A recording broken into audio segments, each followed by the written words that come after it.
Is sustainable transportation advancing faster than expected? No. Will hydrogen fuel cells lead heavy-duty fleets within a decade? No, I don't believe so. Are there major differences between regions or between cargo types in terms of which technology will be used? Yes, I believe so, yes. Can government incentives drive sustainable tech adoption? Yes, very much. Do we have the necessary resources to expand sustainable trucking? Yes, we do.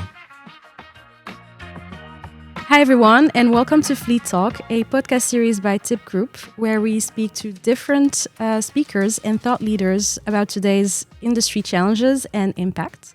My name is Farah, and today I am with Tarek Helmi. Hi Tarek. Hi, Farah. How are you today? Very good. Thank you. Thank you for joining us on Fleet Talk, and also thank you for having us in your Deloitte Amsterdam office. Oh, it's excellent. And first of all, thank you, Farah, for inviting me to this podcast. We look forward to it. And it's also great to see what TIP is doing in this space and trying to encourage the conversations around decarbonization for the sector. You're very welcome. So, Tarek, you are Global Hydrogen Leader and partner at Deloitte. That's correct. So before we dive deeper into today's topic, which is going to be about the future of sustainability in the transportation industry, it would be really great to know a little bit more about your background and how did you come to your position today? Yeah, sure.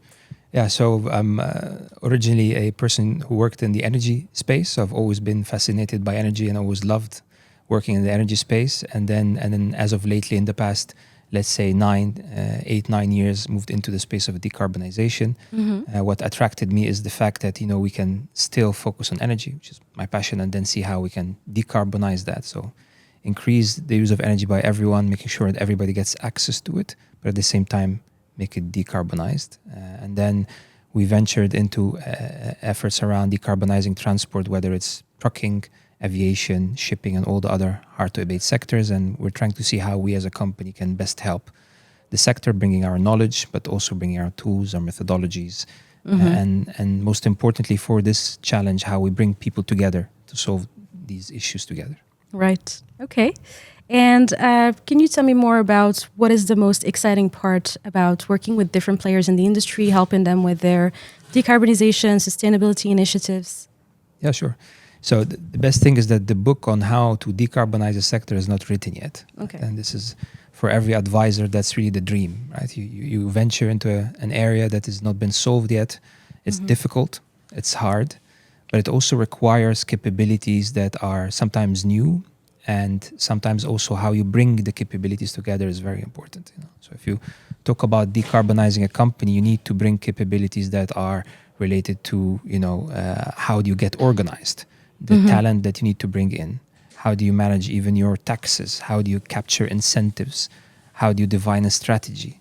It's the combination of bringing all these pieces together that makes this a very interesting part. And also it's interesting when you're able to see small steps being made and gradually expanding, because then you're seeing a route towards an answer. Right. Okay. And can you tell us a bit more about any innovations that you see today happening in the space? Any exciting things coming up? Yeah, sure. I mean, if we talk about the trucking space itself, I think there's a lot going on, even if sometimes you don't necessarily feel it.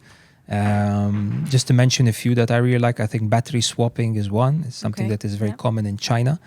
As you know, batteries have a certain limit. You can say up to 500 kilometers and a certain type of use. So I think what they're doing in China, which is very smart, is instead of going and having to charge the battery, which takes a lot of time, you can just go and replace the battery, which is a very fast process. Yeah. And accordingly, that I think really expands the range and the limit of how you can use battery for different duty cycles and how trucks are being used. So that's, I think, is quite exciting. The other one I saw actually at COP, it's also quite interesting on how you can have engines where you inject hydrogen immediately in them rather than a fuel cell. I think that can also be quite interesting if we're able to master that technology, because you end up not having to change the truck technology on how it works, but instead use basically a combustion engine but using hydrogen instead of a fuel. So you decarbonize using your same assets, and that by itself can save us a lot of money, a lot of redesign, and can expand deployment of new technologies. Yeah, these are the two I think which are very promising, and I hopefully we can see also them expand beyond certain regions and applications. Right. Okay. Sounds great. And it's also quite sustainable as well to do something like that. Or what's your take on it?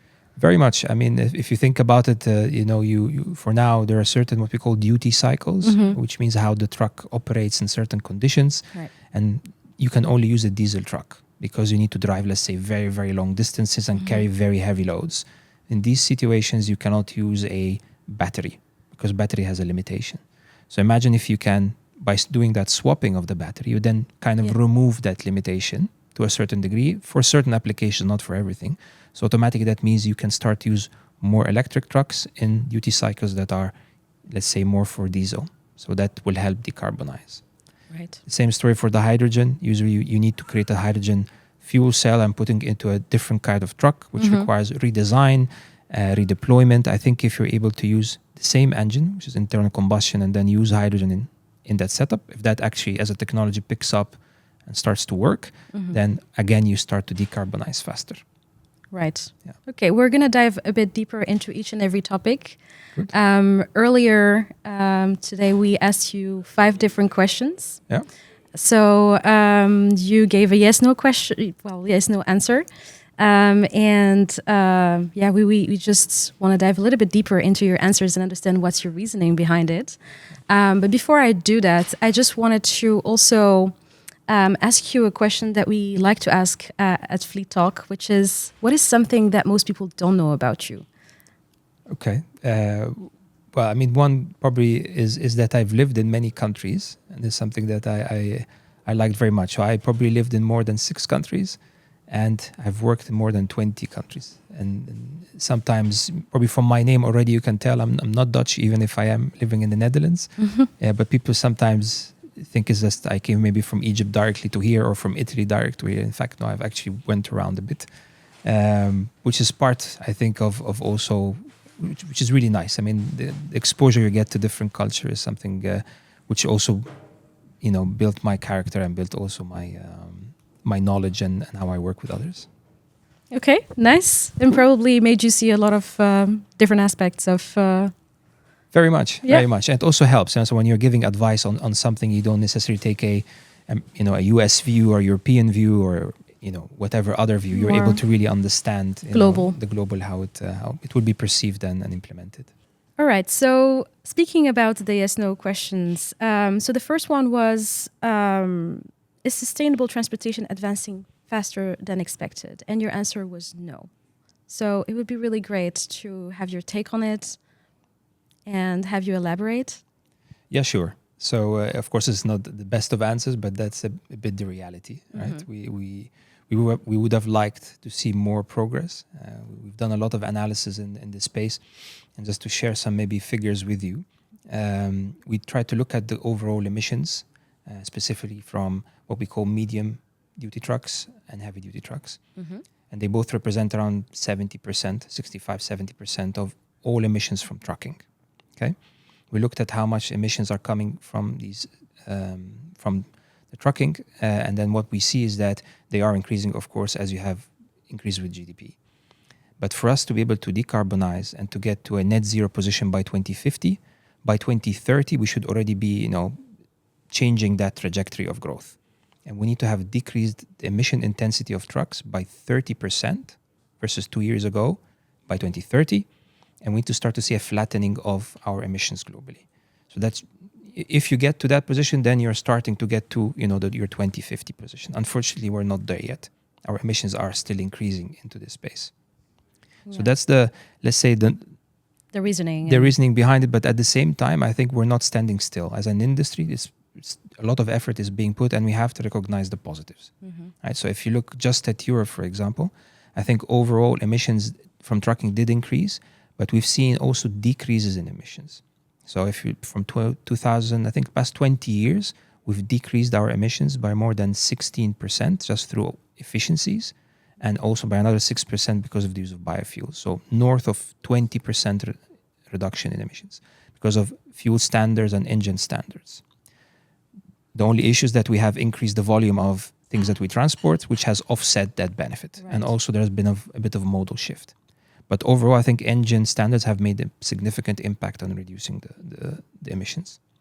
Right. We also see progress on electrification. I mean, you see it here in Netherlands or in London, the last mile, the use of electrification and minimizing local emissions. That has been a lot of progress around that. Progress around policy. More and more we see policy being launched and incentives being launched, whether they call them the sticks and the carrots, which are, to help, but also make sure that, you encourage also the movement to alternative technologies. You can incentivize or put policies at the manufacturer level or at a producer of the truck, basically the OEM, or at an operator or at a fuel producer. So there are many mechanisms, and we're starting to gradually see an improvement in these. Positive news. We talked about innovations that are happening in other sides of the world. How could fleet managers prepare for being part of increasing the sustainability in trucking in general? Yeah, that's a very good question. But to answer that question, you have to also understand the specifics of the industry. This is an industry that's really quite fragmented, which means if you look at all the amounts of trucks in Europe, which are in the millions, usually you would have one person or two, one person owning one truck, two truck, three trucks, or an organization owning 6, 12. That's the kind of scale. So you don't have like one company owning hundreds or thousands of trucks. Very few are there. I think one of the largest in Europe probably owns 6,000, just to give you an idea. Okay. So which means that for these individuals to buy a truck which is more expensive is not easy. They don't have the balance sheet to back it up. And also there are a lot of uncertainty when you buy a new truck. Will I be able to fuel it, charge it? Will I be able to sell it? Some of the new trucks that are being launched, hydrogen truck, we still don't know what's the resale value of a truck. There isn't a market for that. So there are a lot of uncertainty that come with that sort of setup owning a truck. So what advice do I give? I mean, number one, you have to understand what's out there, right, in terms of different technologies. Yeah. And then you have to align the different technologies to the duty cycles that you expect. Right? So usually trucks follow a certain route, for example, and depending on how that duty cycle works, you can use a certain technology and it could work. So that's another mechanism. And then driving innovation and new business models is then another, right? You really need to see, can you do something which is beyond your traditional approach? I mean, which could be, for example, can you aggregate demand across different, demand across different players? And by doing that, you get bigger volume, so bigger network effect. And then which would allow you to lower your cost. Can you start to collaborate more with other companies? So the more that we can embed new business models in the way we operate, the more we'll be able to not just focus on, okay, the cost is too high, I'm not able to absorb that. Let's think about different ways. Can I access green finance, right? Can I do a certain type of different contract with risk sharing with different players? The more that we can do these sort of setups, the more we can start to see movement in the industry. Right. Okay. So speaking about adopting new technologies and new ways of doing things, there was one question that we asked you earlier around hydrogen fuel cells. Yeah. So the question was, will hydrogen fuel cells lead heavy-duty fleets within a decade? And the answer was no. Okay, well, I should be biased, of course, around hydrogen trucks, but the reality is I don't believe we will get within a decade to have hydrogen trucks really picking up at scale at this position. Yeah. Most probably what you will see is that you will see still diesel trucks being used and increasing the percentage of biofuels. You can do that and achieve all the emission intensity reductions that are needed and also address certain policies and regulations to do that. Having said that, this cannot continue forever. This can continue till 2030, 2035. But post that, I think we'll be seeing an increase in hydrogen trucking. It's probably going to be linear in the next years as we gradually increase and scale up. Okay. And then eventually post 2035, I think this is when we predict or expect that we start to see more exponential growth, because you then have established a system, a mechanism, and you have system benefits that you start to see that growth. And the reason for it is because hydrogen is still very expensive to buy. Yeah. So it can really mess up all of your economics. So you can't buy hydrogen and put it into a truck and make this economical. It's just very difficult right now. And then number two, there aren't enough hydrogen trucks out there yet. Right? Yeah. We will start to see more of the deployment from different OEMs into the next years. 2025, 2026 are two important years when we start to see new models coming in. But then we're not there yet, and they will take time to scale. Then the infrastructure is also not there yet everywhere. I mean, if you go in Europe, you don't find enough stations to be able to do that. They're still very spread around. So you don't have that. And then the policy deployment, we do see improvements, by the way, but it's not there yet. Right? So if you go to Germany, which is a perfect example, you can, if you buy a hydrogen truck, you get an incentive which is equivalent to 80% of the delta between the price of a diesel truck and a hydrogen truck. So that's an excellent incentive, to help companies buy the trucks. A government incentive. A government incentive provided to operators. But having said that, it's just in a very specific country, in a very specific situation. We still have not expanded fast enough. Of course, we hope that will increase now in the next months and years. But still, it will not be able to get that sort of scale and deployment within the next decade. How does hydrogen fuel cells compare to battery electric vehicles in terms of efficiency? Or how will it be in the future? Yeah, it's a good question. It's a bit difficult to predict how technologies will evolve into the future, right? I think if you look at BEVs, which is electric trucks right now, it seems that we're reaching a range of 500, 600 kilometers as being the maximum range. Some companies claim a bit more, but that's the number we know right now. Maybe with more advancements in technology and electrification, we'll be able to increase that number. But as we stand right now, that's the number. Fuel cells are very different. They can go up to 1,000 and more. Right? So it's a bit difficult. And I think also we might see even more improvement in the FCEV into the future. I think the question is less about which one is better and which one has, is more efficient. Usually you have to look at the duty cycle. So how is the truck being used, and accordingly, what's the best technology for it? So if I give an example, there is, you could use if a truck stops every now and then and has the time to charge, and if the truck is also doing what we call a milk round, so it stops in the same locations all the time, you can use that truck. You can then use an electric truck. Right. That's the benefit. If that duty cycle is different every time with very long distance, then you would use a hydrogen. In some cases, there is some competition between the two, but you always have to make a decision based on the duty cycle and what's best fit for what needs to be done. And there are many factors that impact also the technology of choice, whether it's in a certain region, what you're carrying. Sometimes, if consumer good companies carrying chips is very different than carrying, water and sodas in the Middle East, for example. That load factor could change significantly which technology works best.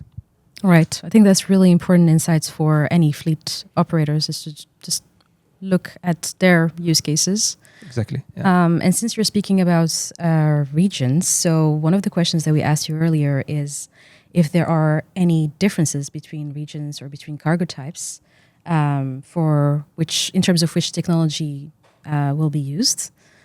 So your answer was yes. Yep. And yeah, again, we'd love to have you tell us a bit more about that. Yeah, I think you will see some regional differences. They will not be drastic, but you might see some differences. And so just to give you an example, China right now, they're really pushing the whole battery technology, whether in the personal vehicles, but also in other places. So you would expect, also like the example on battery swapping, that they are really going to push, and all the policies that they put in place are to encourage BEVs. Right? That's going to be there because it's part of the overall country policy. If you come to Europe, right now we're a bit agnostic on which technology to use. You use hydrogen, you use LNG, bio-LNG, or do you use electric? That might change. Right? There's a new industrial plan just launched a few, even days ago. And what you might see is that a drive towards maintaining industrialization in Europe, maintaining jobs in Europe. So what you could see, it's not sure, but what you could see maybe a drive towards why don't we build the hydrogen trucks here in Europe? Because we can. And then the push for hydrogen. So country policies could start to dictate which technology you adopt. That's of course from that sort of level, but you also have to consider in different regions the duty cycles, like we mentioned, and the routes are very different. And US trucks drive for very, very long distances. Canada, very hilly terrains in some areas, so you can only use a hydrogen truck. You can't even use an electric, even if you wanted. So these are a few examples of how certain aspects in certain regions could dictate which technology to use. Right. Okay. And since we've been touch basing on government incentives a couple of times during this conversation, one of the questions that we asked earlier was, can government incentives drive sustainable tech adoption? And the answer was yes. It would be really nice to see if you've seen an example yourself. I mean, you've mentioned Germany, so that could be one. And if there are any other examples that you have seen, would be really great to know a bit more on that. Yeah, I think what we're facing now in the trucking industry is what we call a business model problem.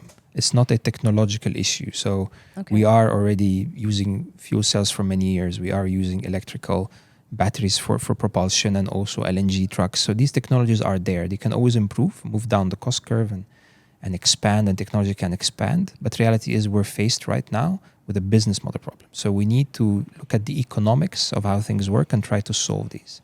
Buying a diesel truck today has what we call a total cost of ownership, which is much lower than alternative technologies, whatever they are.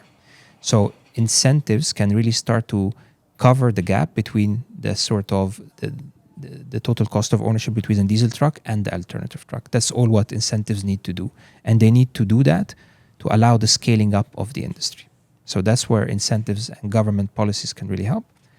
Having said that, I think it's not just about the money itself. I think governments can play a fundamental role to put in place mechanisms that allow the expansion of the trucking industry. And an example there is how do you drive for infrastructure? So to talk about Germany, I think what they're also doing, which is quite nice, is that they're trying to solve the chicken and egg problem. Do you put the truck first, or do you put the station first of hydrogen, let's say, for example? Yeah. And to do that, what they decided, they're going to put the stations first, right? So by creating that certainty that there are going to be stations around, the trucking companies can say, okay, then I will produce, and the others can say, I will buy, right? But if you don't break that cycle, we could keep debating and pointing at each other for a long time. Yeah. And I think some countries are taking that stance, which is a bit of a risky stance because you have to invest early. It requires governments and incentives, governments to play a bigger role into the transition. Sometimes governments don't want to do that. But in this case, I think the German example is quite a good one and is being also followed by many other countries and nations. Right. Okay. And how would transportation companies do the transitioning? Is there a cost attached to it? How can they do it efficiently if that is the decision that is being made? Yeah, it's a very good question, right? It's how do you the trucking businesses also has very low margins. Right? So we are in an industry where you can't afford yourself to have something more expensive than somebody else, right? So in a way, you have to ensure that there's a level playing field. So when people are competing, they have equal chances, right? So companies, I think what you need to do if you are a company, make sure that you understand your clients very well, understand their needs quite well, and start to work with them towards how can you help them achieving their own decarbonization targets? What's the pathways that they follow? And accordingly, how you as an operator can help them with that journey. So what we really need is more collaboration. There's always going to be competition, that's expected. But what you need is more collaboration to understand the needs of the customer, and accordingly, as an operator, when you can meet these demands, right? Because there's a bit of a timing topic as well, which is really quite important. Right. And then the more that we can also support collaboration across the industry and make sure that companies are working together rather than competing in some cases, that can really help. Because you get a bit of a network effect and a scale effect. The target is you need to scale, and once you achieve scale, then the system costs all go down. Right. To give an example, in the beginning, we will not have enough hydrogen stations. Right? We just are building few of them. So accordingly, the truck, a bit of detail, but you need to use liquid hydrogen because you can store more hydrogen. So accordingly, you can go bigger distances because the stations are far away.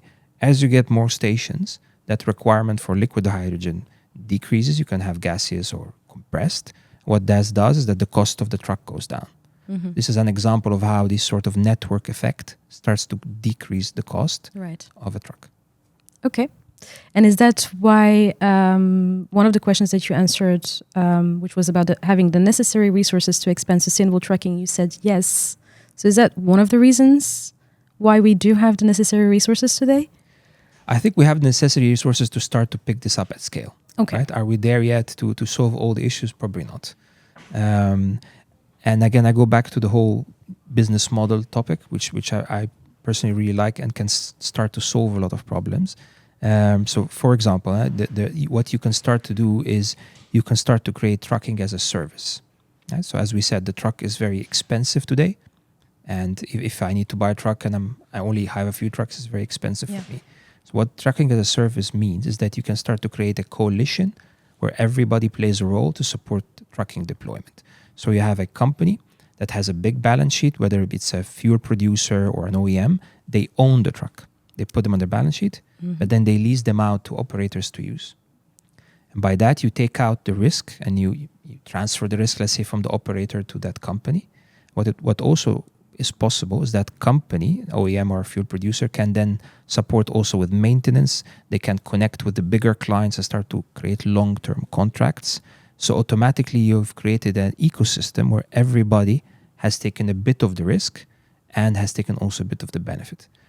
We have supported companies to deploy that sort of mechanisms. In fact, there are already more than 10 trucks that are operating within these sort of closed cycles for big consumer goods companies. And by doing that, we supported the deployment. So that's why I think, we have all the means to make this happen. They're not perfect. They will get better and better, hopefully. But I think using these sort of new business models, you can start to break some of the chicken and egg issue. You can break some of the economical issues and start to progress and scale. Okay, so it sounds really promising. I think we've reached a bit of the end of this podcast, but I just wanted to ask you one final question, Tarek, which is, if you had a magic wand today, if you could change anything, what would you change? Yeah, less about changing, but I really would like to see more collaboration in the industries and also across different geographies. I think in the past year and a half, we're starting to see more protectionism, less collaboration. That doesn't help at all decarbonization as a topic. I mean, we all care about the topic. We all care about energy transition and the importance it has. So accordingly, I would really like us to get back to collaboration and even expand more on that, because eventually that will benefit everyone and of course start to drive better outcomes into the future. Yeah, sounds like a great wish to have. So Tarek, thank you so much for your time today. And again, thank you for having us in your office. I really enjoyed the conversation, and I'm really sure our listeners have also learned a couple of things with you today. So thank you so much. Thank you, Farah, and great to have you here. And we're here anytime if you want to have more conversations around this. Absolutely. Looking forward to the next one. And I also would like to thank our listeners for joining this Fleet Talk podcast, and hope that you will stay tuned for the next one.